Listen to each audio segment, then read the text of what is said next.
distinguished guests, faculty and staff, students, ladies and gentlemen. Good morning and good evening. My name is Winnie. It is my privilege to welcome you all to join us today for Academic Forum Series 7, learning about health in times of the pandemic as we celebrate the 30th anniversary of the founding of Li Ka-shing School of Professional and Continuing Education, Hong Kong Metropolitan University. Thank you for coming, and a very warm welcome to you all from Hong Kong Metropolitan University.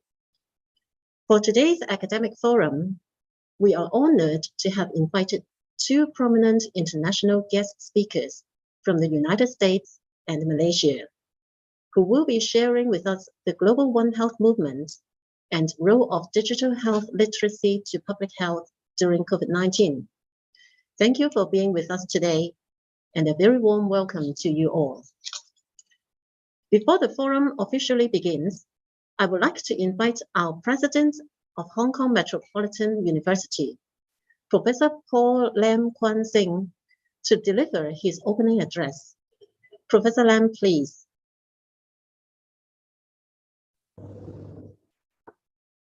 Thank you, Rooney.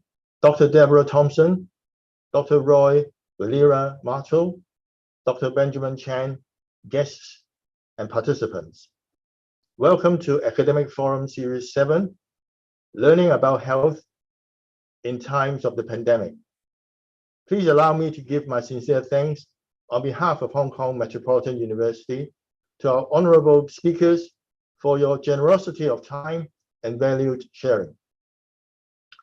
This is the 7th Academic Forum of the Li Ka-shing School of Professional and Continuing Education, LIPACE, to commemorate the school's 30th anniversary in 2022.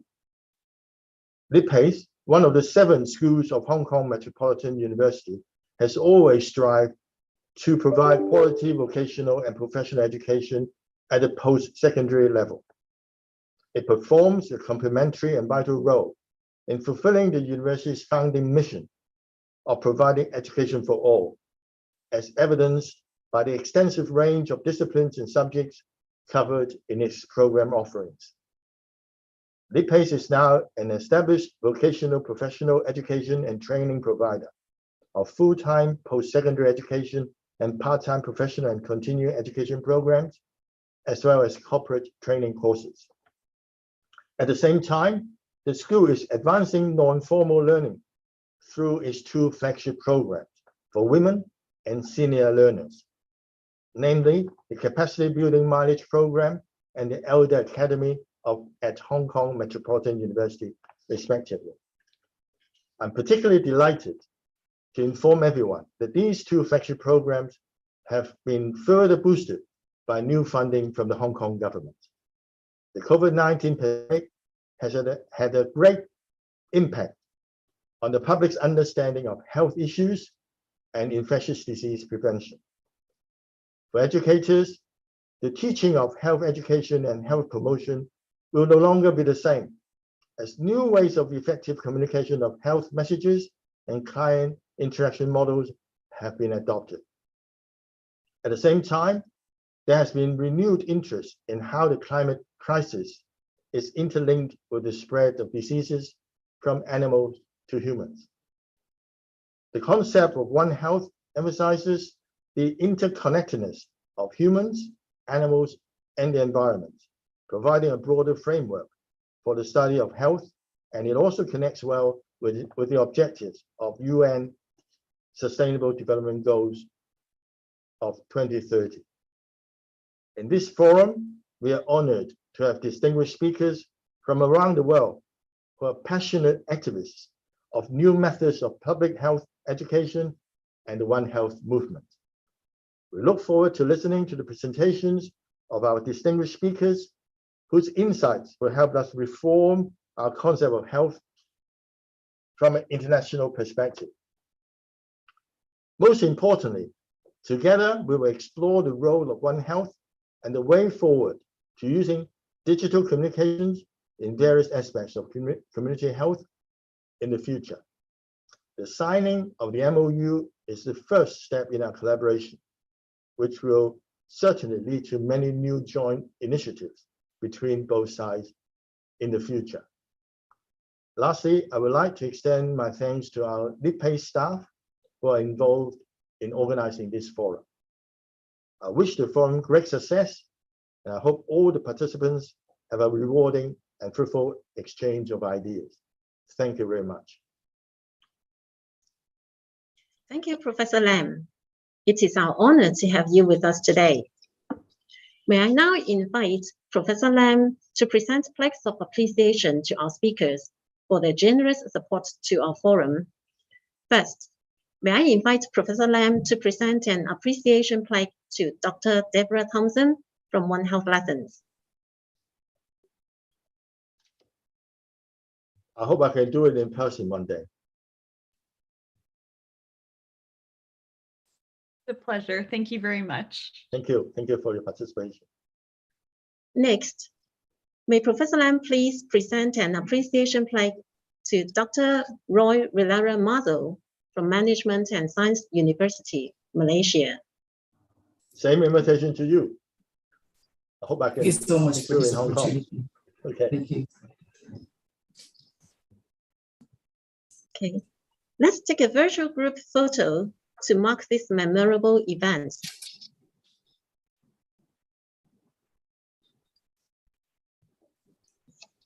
Thank everyone.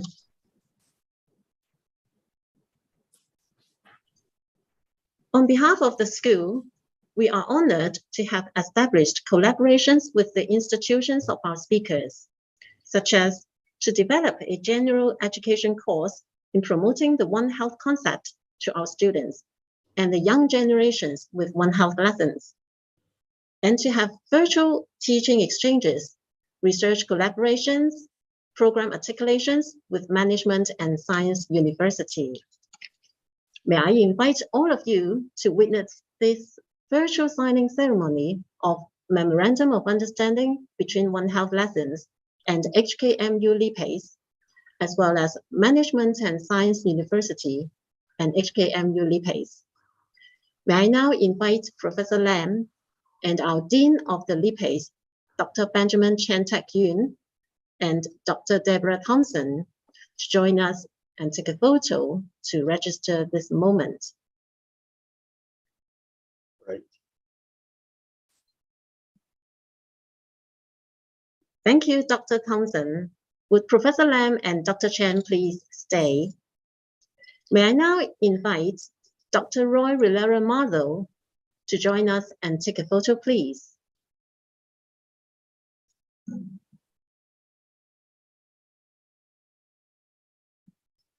Thank you all.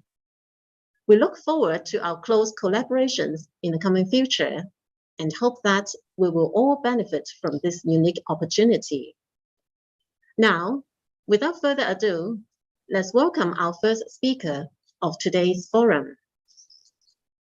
Dr. Deborah Thompson is the chair of the World Veterinary Association's One Health Education Subgroup. In addition, she founded an organization that inspires children and adults around the world to value the interconnection between human health and the health of the environment, plants, and animals, called One Health Lessons. She has served as a science policy advisor in the United States Congress and is also a clinical veterinarian and award-winning public speaker. Dr. Deborah Thompson is also the author of The Art of Science Communication. Her articles have been printed in multiple publications, including The Lancet Planetary Health. The topic of today is the Global One Health Movement. Welcome, Dr. Deborah Thompson. Thank you very much for the kind introduction. And thank you very much, Professor Lam, and everybody else on your team for the kind invitation to be here, joining you from the exact opposite side of this planet. So have a happy and good afternoon to everybody. I'm calling in, it's the evening from the day before for me. Well, let's get started and discuss this global One Health movement, because it certainly is important for everybody on this planet, regardless of where you are found today. And I'm calling in from Washington, D.C. in the United States. The first thing I wanted to discuss is really, what is One Health? What is One Health? It's a big question. We can explain it in two different ways, simply. It's a concept and it's an approach. The concept is best described as that connection between our health and the health of the environment, animals, and plants. Sick environment means sick people. Sick environment means sick animals, means sick people. So we're all connected. And that's really important to keep in mind and have that One Health mindset going forward. Now, the next step, and keep in mind when it comes to our health, it doesn't matter where you are on this planet, right? It's taking care of our parents' health, our children's health, our own health. And this is how it's explained with the One Health high-level expert panel associated with quadripartite, which is a group of 4 organizations: the World Health Organization, the OIE, which is like the World Health Organization, but for animals, the FAO, the Food and Agriculture Organization, and the UNEP, the United Nations Environmental Program. And this is their image, their infographic that goes along with the One Health concept. Now let's move on to the One Health approach. What would that mean? The One Health approach, put simply, it is teamwork between people of different backgrounds, disciplines, strengths. We come together to prevent and solve health problems. So the One Health concept is that connection between everything, right? The One Health approach is teamwork, because certainly a physician alone, a veterinarian alone, an ecologist alone, an economist alone, a sociologist alone cannot handle and prevent such drastic health problems like a pandemic, right? It takes that teamwork. And going back to that One Health high-level expert panel, this is an infographic that explains that. Now, moving on. Professor Lamb mentioned the Sustainable Development Goals with the United Nations. Now, I wanted to write UN Sustainable Development Goals here, but it just looked like unsustainable, so I did not want to do that. But my question to you is, now that you know what One Health is, that connection and that approach with teamwork, where does One Health fit in here in the 17 Sustainable Development Goals? Well, this is where I see One Health fitting in.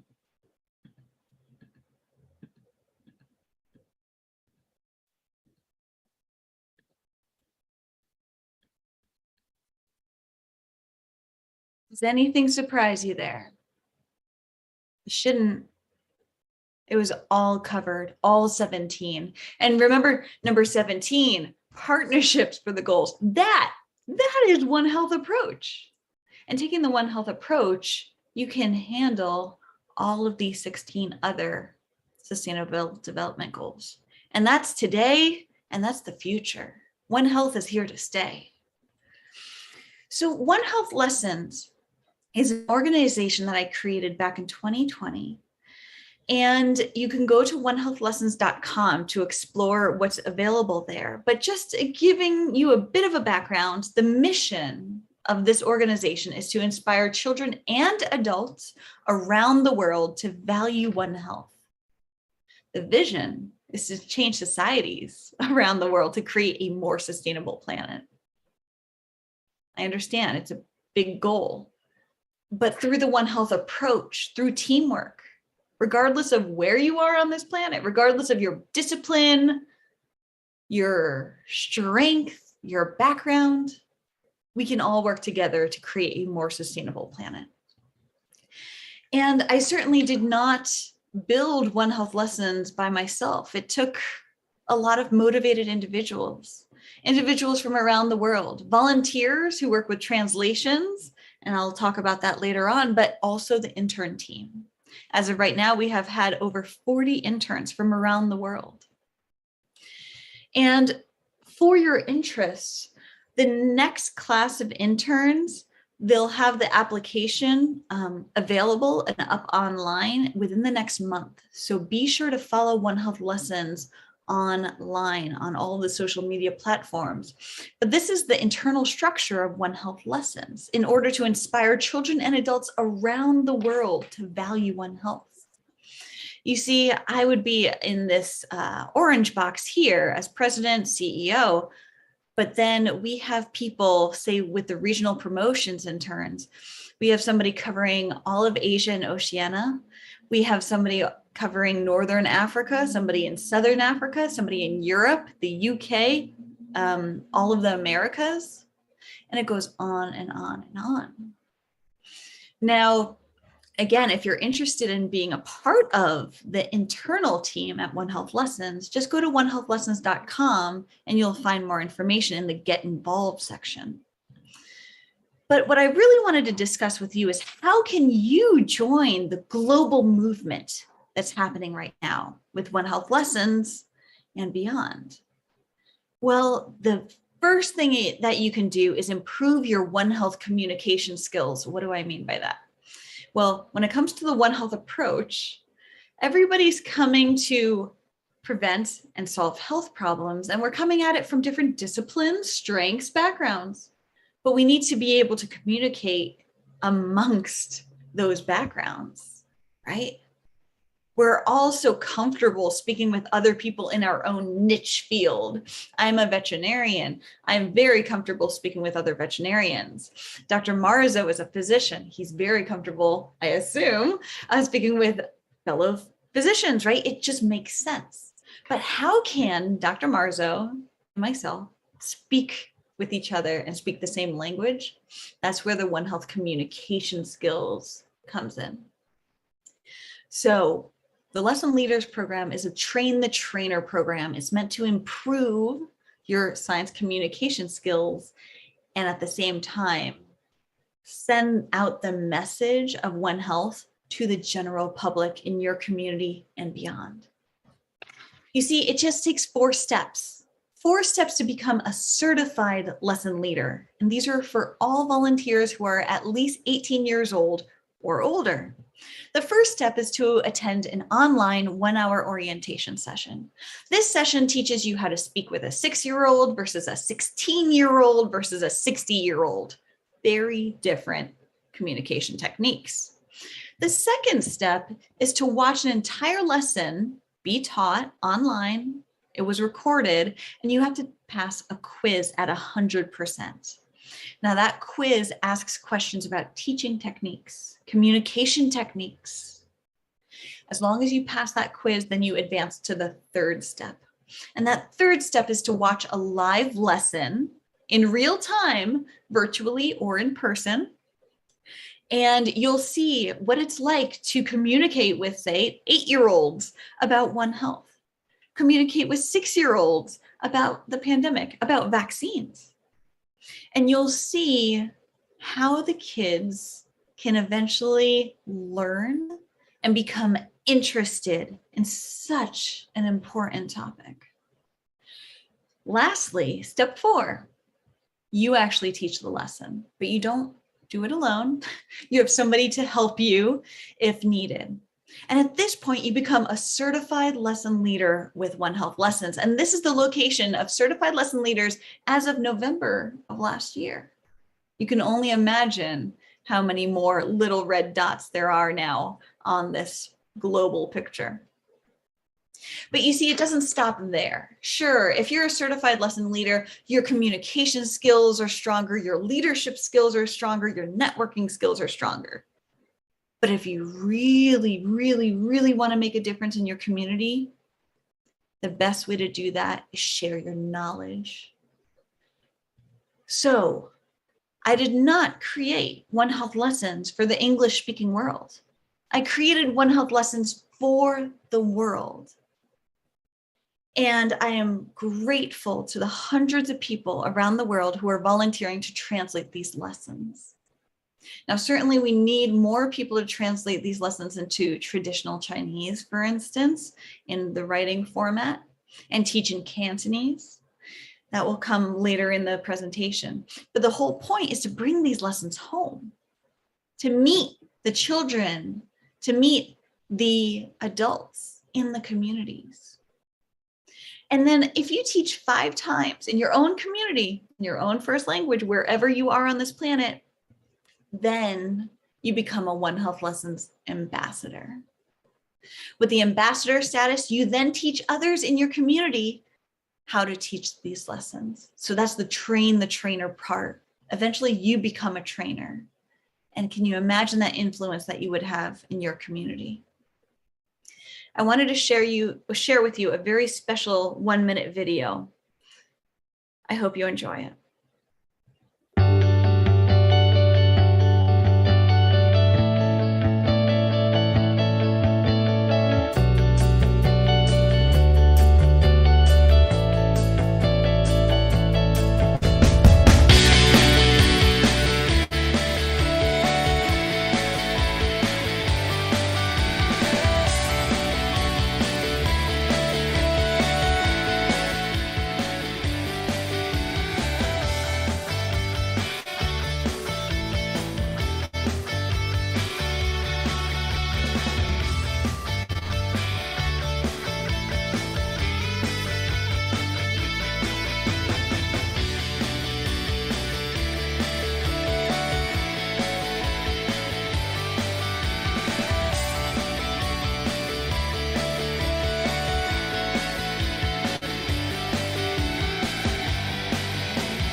Well, truly, COVID-19 has affected many, many, many lives on this planet, right? And what's the best cure for fear? It's education. It's education. And by creating a platform in your own community to improve public health education, that can go very far. So how do you become a certified lesson leader? How do you become an ambassador? Take a screenshot here. Visit Get Involved section of onehealthlessons.com and you'll have the information. Now, how do you become a volunteer translator? Take a screenshot here, email this person and express your interest in translating the lessons into whatever language you feel most comfortable translating it into. Now, how do you join the global movement outside of One Health Lessons? Well, the very first step you can do is to subscribe to the YouTube channel, Twitter, Instagram, LinkedIn, Facebook pages associated with One Health Lessons, and you can be well informed that way. Also, the One Health Commission has a newsletter. If you go to onehealthcommission.org, you'll find more information about that. And that keeps you quite up to date on a lot of progress in the One Health space each month. As you can see, you can translate a lesson and truly make a difference in the communities that read and write in the language that you are translating into. Become a certified lesson leader. Practice your public speaking skills, your leadership skills, and keep in mind, you don't only serve as a One Health representative, you serve as a representative of all STEM, science, technology, engineering, mathematics. And think to yourself, with your career, how old were you when you first realized you wanted to do what you are doing today as an adult? Chances are it's probably before you were 13 years old. So how could you serve as a role model for the next generation of STEM leaders?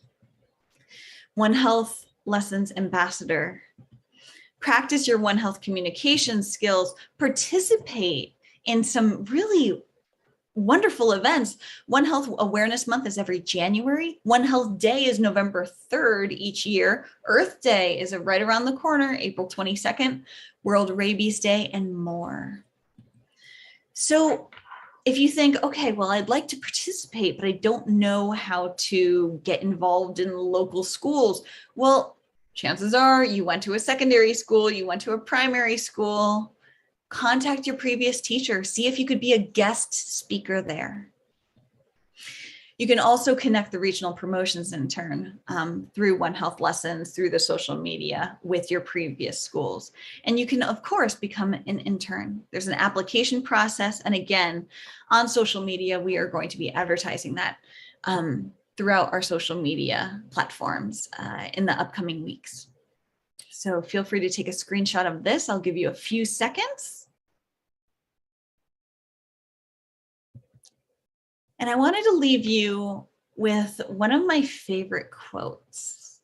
This is from Karen Nyberg. She's a NASA astronaut. And she says here, every single part of the Earth reacts with every other part. It's one thing. It's one thing. Do you think that her background is in ecology?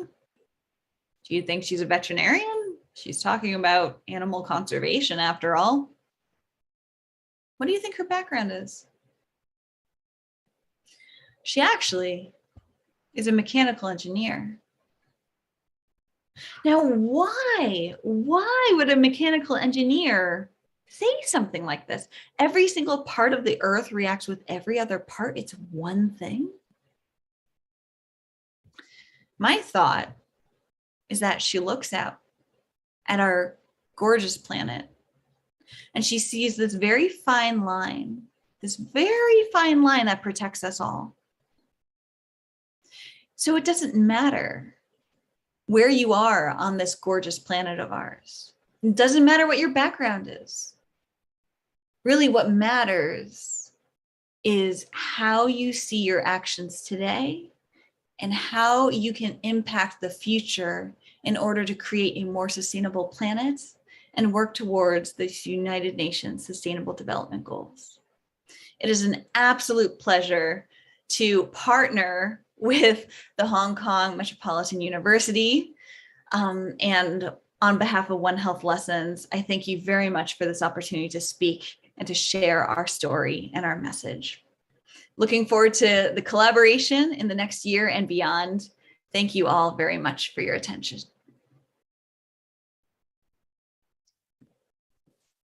Thank you, Dr. Thompson. So we understand that the importance of teamwork in association with One Health and the sustainable development. Actually, all of us should have to play a part in this. So it is now open to the floor for the question and answer session. Should you have any questions, you might type in the chat box or unmute your microphone to ask your questions.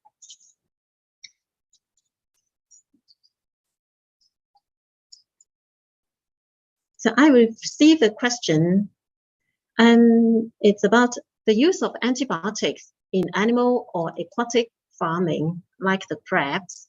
What would be the impact on One Health, and how should we face the challenge from individuals' perspectives, as well as from the government policy?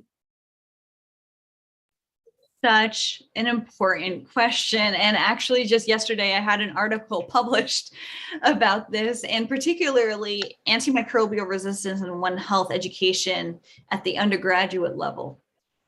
So you mentioned in aquaculture with fish and marine wildlife and such, and also coming from the farmlands, right? There are a lot of sources of antibiotics and antimicrobials, so antifungals as well, in our environment, in our waterways. It can come from farms for sure. It can also come from pharmaceuticals and human medicine. So the thing is, just one sector can't handle this by itself. We have to include soil scientists. We have to include water analysts and water scientists. We have to include economists, because as a science policy advisor at a federal level in the United States, I know very well from experience that policymakers need to understand the economic importance of such health risks. Antimicrobial resistance is certainly a massive health risk that's not discussed nearly enough. across the world. But in order to make our message stronger from the veterinary perspective, from the human health side perspective, from the pharmaceutical perspective, wherever you're coming from, we absolutely need to include in the conversation, before we approach policymakers, the economists and the other social scientists. Because policymakers need to have a good understanding of not only what are the problems, but what are the solutions. And that's actually what I write about. Do I have my book with me? Yeah, I actually do have my book with me. That's what I write about in my book, The Art of Science Communication, Sharing Knowledge with Students, the Public, and Policymakers. A whole last third of this book is about how to communicate with policymakers. So it truly takes a team to get the right angle for the right audience. Hopefully that's been helpful. Feel free to connect further with me on LinkedIn and we can further the conversation. Thank you. Yes, in particular, during this COVID-19, the issue will bring the concerns for the One Health and the awareness to the whole community and the society. Yeah. And as mentioned, that the sustainability becomes more important, in particular the response to the climate changes as well. So are there any new initiatives or direction for One Health with relate to the sustainable development in the future? Good question. There's a lot of movement in the One Health space, a lot of movement. Just a week and a half ago, I was speaking at the World Veterinary Association's Congress about exactly this. I said, in 2022, I'm saying this, but in 2023 might be a very different conversation. There's a lot of movement. In preparation for that particular talk, I reviewed over 12 country One Health frameworks, strategic plans, but I know for a fact that there's 5 additional countries that are working on their own strategic plan right now. In short, there's a lot of movement. And what I really appreciate is with the Hong Kong Metropolitan University taking a lead in the One Health space, that means that they will be the point people to help policymakers locally and in the whole region of the world, because certainly expertise is important, but also having those strong communication skills and incorporating the right people in the mix in order to educate not only the public, but also policymakers. Yeah, I'll leave it there. There's a lot of movement in the One Health space across the planet. Yes, thank you, Dr. Thompson. For sure that we look forward to our collaborations in order to educate more of our students in high diploma in healthcare, as well as the young generations in the future about the One Health in order to make the better world all together. Okay, so thank you very much, Dr. Thompson. So we will now move on to the next presentation by Dr. Roy Rivera-Mazo. Professor Dr. Roy Rivera-Mazo is the head of the International Research Collaboration and Program Head of Master in Public Health at International Medical School, Management and Science University. He is also holding adjunct professorship positions at universities in the USA, South America, United Kingdom, and Asian countries. Dr. Roy is also the Vice President of International Association on Public Health, and he is one of the Fight Cancer Global's USA Executive Boards. Dr. Roy is an editorial board member in several international journals. His research focuses on epidemiology, health promotion, public policy, research methodology, communicable and non-communicable diseases, environmental health, nutrition, aging and quality of life, social and behavioral health, and healthcare management. The topic of today is the role of digital health literacy to public health during COVID-19. So welcome, Dr. Roy Rivera-Mazo. Please allow me to share my screen.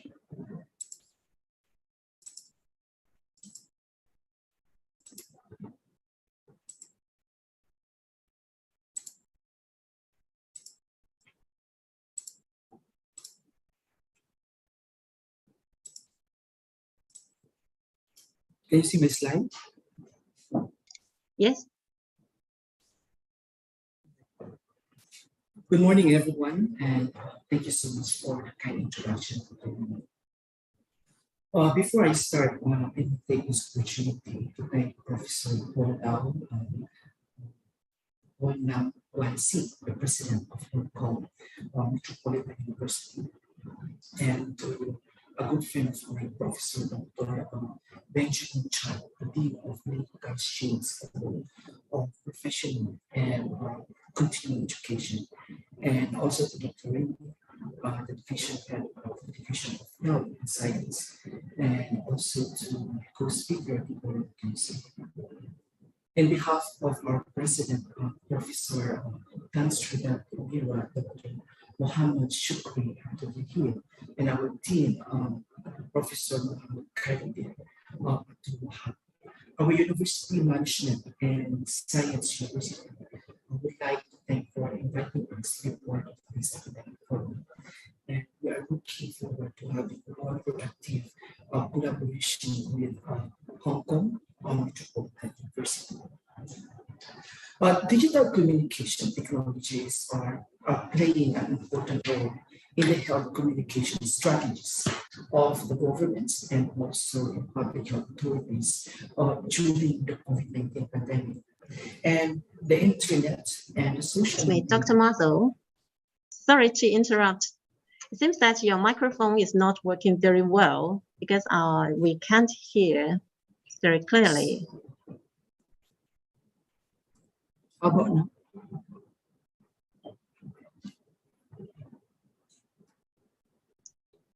How about now? Is it okay? It's much better. It's much better, right? Thanks. Now, so you're welcome. Thank you so much for mentioning me. Digital communication technologies are playing an important role in the communication strategies of the governments and public health authorities during the COVID-19 pandemic. And as we all know, the internet and the social media have become an important sources of health-related information on COVID-19. However, the COVID-19 infodemic is spreading faster than the coronavirus itself, which jeopardize the national public containment strategies. So welcome to the Academic Forum Series number 7 and learning about health and times on the pandemic. And I will discuss the role of digital health literacy to public health during COVID-19. This presentation is on the topic of digital health literacy during COVID-19 pandemic. And the purpose of having this discussion is to understand what is digital health literacy and how it affects to our community and also our society due to digital divide. I will also touch some practical strategies and recommendations on how to improve digital health literacy. Digital infrastructure has been working to contribute each and every SDG, particularly the SDG number 3, which ensures healthy lives and promote well-being for all at all ages. And ICT, or information communication, telecommunication, plays a vital role in health to promote a patient-centered healthcare and improve quality of care, and also education of health, or to educate health professionals and patients. And because of COVID-19 pandemic, it threatens to reverse the progress of the SDG number 3. And as of today, April 13, 2022, there are 498 million cases of COVID-19 and 1.1 million COVID cases in Hong Kong with 8,000 plus deaths. And during the pandemic crisis, 70 countries have halted childhood vaccination programs and also health services resources for cancer screening, family planning, or even non-COVID-19 infectious diseases have been neglected. And health literacy is very important for the prevention of COVID-19 transmission. And if you can see, the research in Japan shows that the health literacy is related to skills in evaluating information and also decision making. And such basic skills are important, particularly when an individuals encounter new health issues in which there is an insufficient evidence, especially during the first months of COVID-19 pandemic.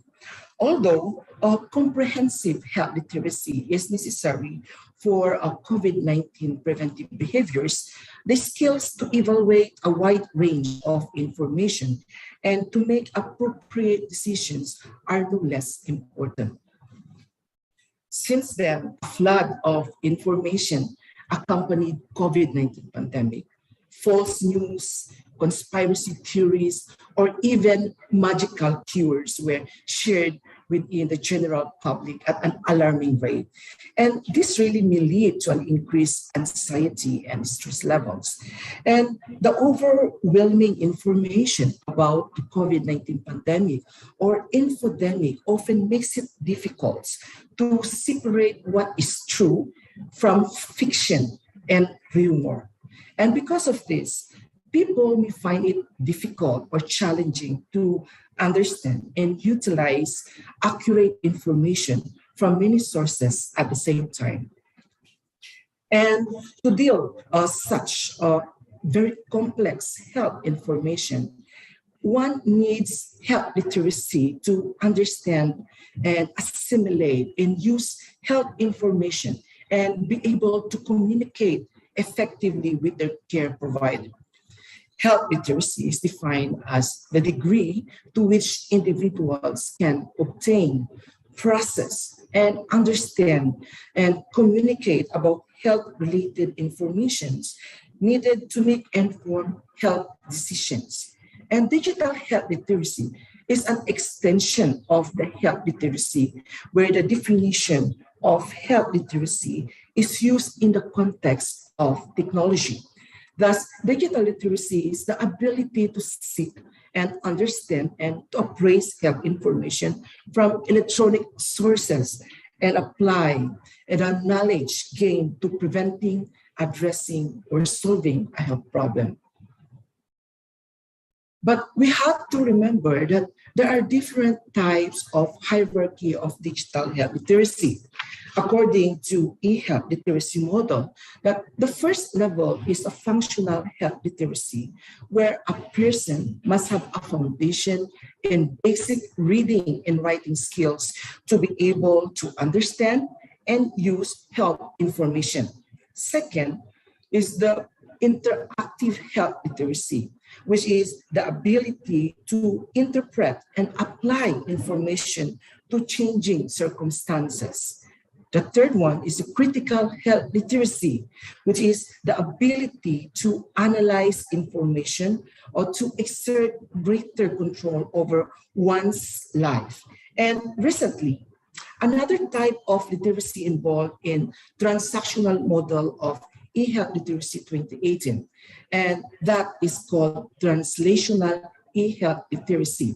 It is the capacity for a person to turn the knowledge they gain from their interactions into a real life actions. And so translational literacy is the highest cognitive level of e-health literacy, meaning it is informed and built upon from all lower levels of literacy dimensions. Unfortunately, not all can able to access technology. If you can pay attention to, in this slide, the requirement to the access to healthcare and also the equitable access to technology are almost the same, and it must be available. The price of the technology must be affordable, and the people must be aware of the ways that the technology is relevant to their lives And the technology must be accessible. And lastly, it must be appropriate user skills to translate technology access into a value development. And according to the International Telecommunication Union, people who have used internet surged to 4.9 billion in 2021 from 4.1 billion in 2019. And this unusually short increase in internet users is attributed at least partly to what's called COVID connectivity woes.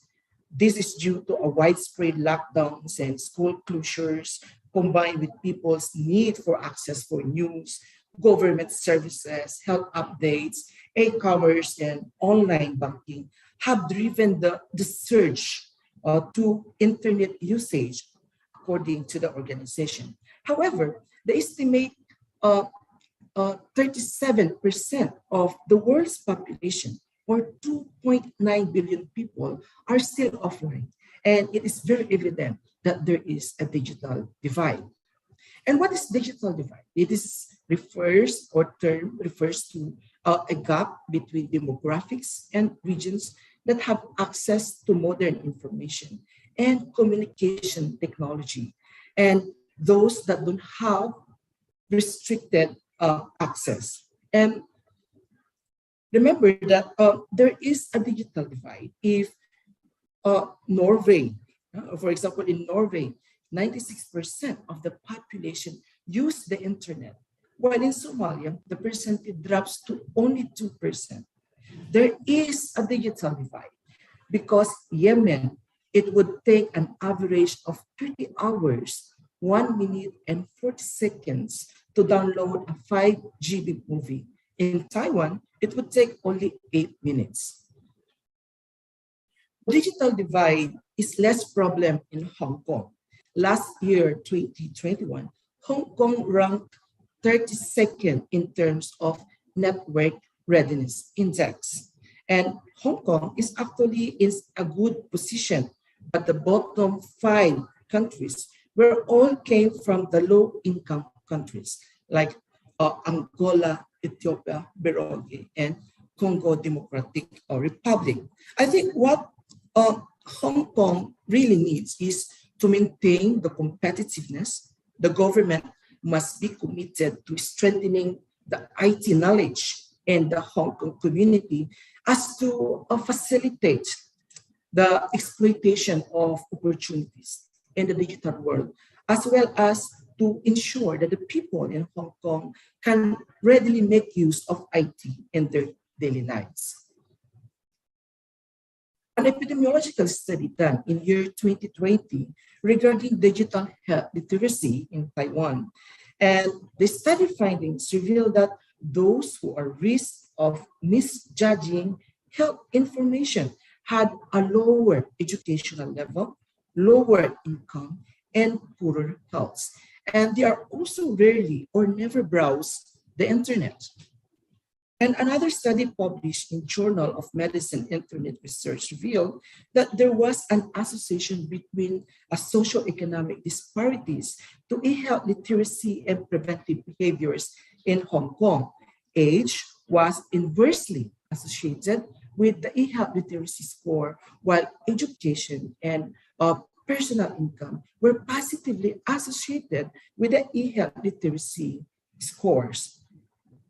It was also noted that those with the highest e-health literacy score displayed a high adherence to the practice of wearing surgical masks, washing hands, social distancing, compared to those with the lowest e-health literacy score. And another study done in Spain, published in PMC Public Health, revealed that the low health literacy is associated with a lower level of education, low socioeconomic status, and also physical limitation to perform everyday activities. Another study done in Malaysia last year, May 28, 2021, that was published in the International Journal of Public Health Research. Generally, the majority of the respondents had a sufficient health literacy. When it comes to different domains like the healthcare, disease prevention, and health promotion. However, about 1/3 of the respondents have a very limited health literacy, and that is still quite high. It was also noted that among these domains, the limited health literacy group was most lowest in health promotions. And this is something that we really need to address. And this is a study done before COVID-19 pandemic in the year 2020. It was noted that the older adults in Hong Kong, 50.9% of the participants reported an inadequate health literacy, and also 25.5% showed problematic health literacy, and suggesting that the prevalence of a limited health literacy among older adults are quite high. Applying the information of the translational health literacy, it showed that the lowest health literacy index score, which is 63.9%, that means that the older adults from Hong Kong had definitely difficulty to turn the knowledge they gain from their interactions into a real life actions. And this can be due or could be a reason for some form of vaccine hesitancy to some citizens in Hong Kong. So it can be the reason, and it can be probably a good reason for a vaccine hesitancy. And with all these studies presented, can we say that a digital health literacy and internet connectivity can be acknowledged as a so-called social determinant of health? Why? Because they address all other social determinants of health, such as economic stability or sustainability, healthcare system, community and social context, education, and neighborhood and physical environments. And it also showed that digital health literacy is a stronger predictor of an individual's health status. So what are the effects of limited digital health literacy?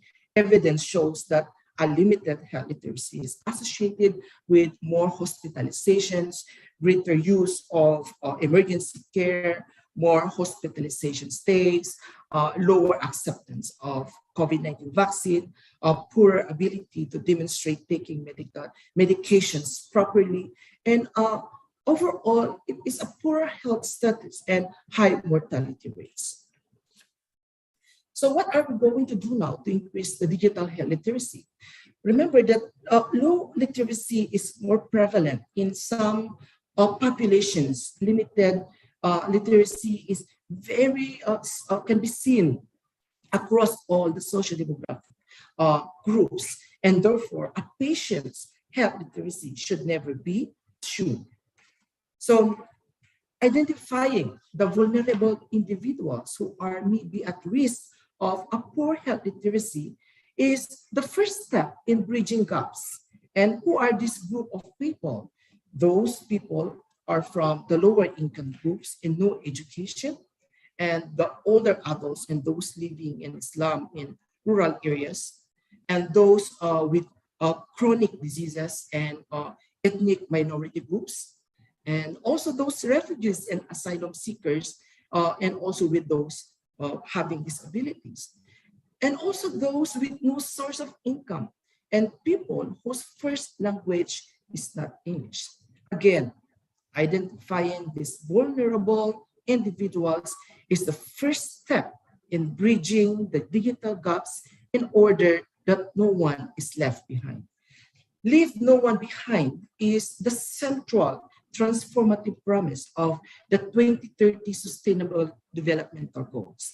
And left no one behind not only entails reaching the poorest of the poor, but requires combating discrimination and rising inequalities within among the countries and also their root causes. So what are we going to do then? What other recommendations we need to do? We need to ensure that the people must have the access and skills to benefit from digital technologies. in their lives, and also how are they going to apply in their lives. And also, in order to achieve a true digital adoption, people need to understand both of the functionality and also the benefits of the digital processes, and understand the role of the digital health literacy on their quality of life. So the World Health Organization included actually the digital health literacy among the components of the digital health ecosystem. And we need also to enhance other form of digital health ecosystem, such as the mobile health, telemedicine, big data, governance interventions. And because when we say digital healthcare ecosystem, it is an infrastructure that supports the transformation of the organization-centered healthcare model into a patient-centered model. And the main purpose of this system is to deliver multidisciplinary and collaborative health services. And this article in Germany initiated health literacy in schools. And I strongly believe that development of health literacy should be addressed from an early age onwards in order to empower children to develop their full health potential. I view that the schools can be as an ideal venue for strengthening health literacy because they reach almost all school-aged children throughout their school years. And integrating health literacy into schools when combined with existing curricula is a very good strategy. We should not only inculcate high level of knowledge, we should not only focusing on good skills, developing good skills, but most importantly, to teach the students to have a positive attitude to use information and information technology ethically and effectively as a responsible citizens and lifelong learners. Another good strategy is the Ophelia approach. Ophelia came from the word optimizing health literacy and access to health information and services. And it really seeks to improve health and equity by increasing the availability and also accessibility of the health information and services in locally appropriate ways. And what is good in Ophelia approach is this system supports the identification of community health literacy needs and testing and the potential of different solutions for addressing digital health literacy. Another one is the Health Literacy Questionnaire is a multidimensional tool that has been designed to provide practitioners, organizations, and government with in the governments. And I can see that there are around more than 10 tools or questionnaires for health literacy. I think it's very important that we need to harmonize or standardize the questionnaire so we can able to do some comparative analysis per regions or per countries. I also observed that only few are doing qualitative research in digital literacy, and more qualitative research is encouraged so we can use it to gather more in-depth insights and generate new ideas regarding the digital health literacy. And if you notice the diagram in this slide, the focus of the digital research and service development are in the clinical care and self-care. However, most of the people spend much of their time in preventing illness and promoting health. It is therefore highly recommended to prioritize of digital health literacy research and service development that should relate to preventing illness and promoting health. And this slide expresses a common sense of scenario, a common scenario that we can see in the community or even in the clinics. Now, as public health specialists, we are constantly providing information to the community and we expect that the community must understand, remember, and act on that information that we're giving to them. And many of the patients or in the people in the community can feel like we're just reciting a textbook or procedure manual. I emphasize this slide because as a public health specialist, our health education is very, very important for health literacy. And we need to go back to basics because we need to neglect the importance of health promotion. And in order to have a positive health outcome and reduce inequalities, we need to identify and acknowledge the social determinants of health. And we can include the digital literacy as a new social determinants of health. And once identified, we can do health promotion, okay? And also via health promotion via health education, and also experts can create healthy public policies that eventually improve the health literacy due to high level of knowledge, and that can able to lead the community empowerment. And according to the trans-theoretical model, that the people do not change behaviors quickly and decisively. Rather, change in behavior, especially habitual behavior, occurs continuously through a cyclical process. And this is a very critical point. Why did I say that? Because sometimes when we implement one program or an intervention, after 3 to 4 weeks of survey, we found out that there's no change in behavior. Since we don't meet our expectations, we simply say, oh, this is not a good or a not successful intervention. So what we're going to do, we change another strategies. But this is a wrong perception. When we want to change a behavior in the community, it takes time and you need to be very patient. That means that we need to have more stimulus to change the behavior.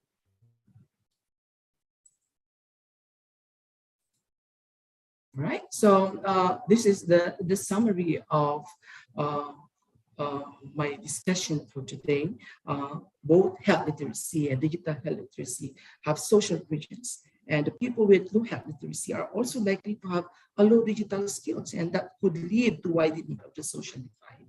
And the COVID shock has really increased the importance of digital health literacy.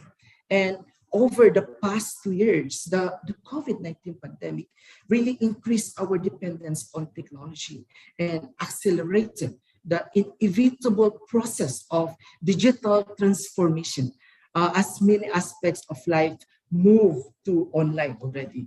Now, the shift towards the increased reliance on technology has caused recognizable social, economic, and political changes that will have a lasting impact, including our health.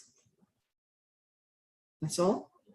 Thank you so much for listening, and I would like to invite questions. Yeah. Thank you, Dr. Mazel. It's a really good presentation. I'm sure that all of us agree that the 5 A's, as mentioned in your presentation, is very important for the promotion of digital health literacy, in particular the elderly population, as well as the low-income group and the low education group. And also, it's a surprise that Hong Kong ranked 32nd of the network readiness.